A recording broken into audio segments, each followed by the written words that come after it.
দুধের সরবাটা পনির নামের মধ্যে যেমন রয়েছে নতুনত্ব, খেতেও কিন্তু নতুনত্ব, স্বাদও কিন্তু অসাধারণ হয় এই পনিরের।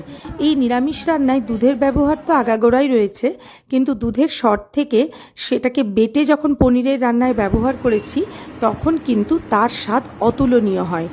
যাই হোক, এর মধ্যে সরটা আমি একটু একটু করে জমিয়ে রেখেছি। তারপর অন্যদিকে টমেটো আর কাঁচা লঙ্কা বেটে নিয়েছি, আর এখানে দুধের সর আর কাজু বাদাম একসঙ্গে বেটে নিলাম। অন্যদিকে কড়াইতে সাদা তেল দিয়ে পনিরগুলো বেশ সোনালি করেই ভেজে তুলছি। তার মধ্যে দিয়ে দিলাম গোটা গরম মশলা, দারচিনি, ছোটো এলাচ আর লবঙ্গ, দিয়ে দিলাম বেটে রাখা টমেটো আর কাঁচা লঙ্কা। সমস্তটা বাটার পরে দিয়ে দিচ্ছি দুধের সর বাটা। হ্যাঁ, দুধের সরটা যেটা আমি কাজু বাদামের সঙ্গে বেটে নিয়েছিলাম মিক্সিতে, সেটা এর মধ্যে দিলাম। ভালো করে গ্যাসের আঁচ কমিয়ে কিন্তু কষতে থাকতে হবে। তারপর এই রান্নায় আমি ব্যবহার করছি অল্প একটু টক দই। তারপর সেটাকেও খানিকক্ষণ কষানোর পরে দিয়ে দিচ্ছি মিক্সি ধোয়া জলটা, দিয়ে দিচ্ছি স্বাদ অনুসারে লবণ আর অল্প একটু চিনি। নিরামিষ রান্নায় একটু তো চিনি লাগেই। দিয়ে দিচ্ছি ভেজে রাখা পনিরগুলো, আর সব শেষে নামানোর আগে দিয়ে দেব কসুরি মেথি।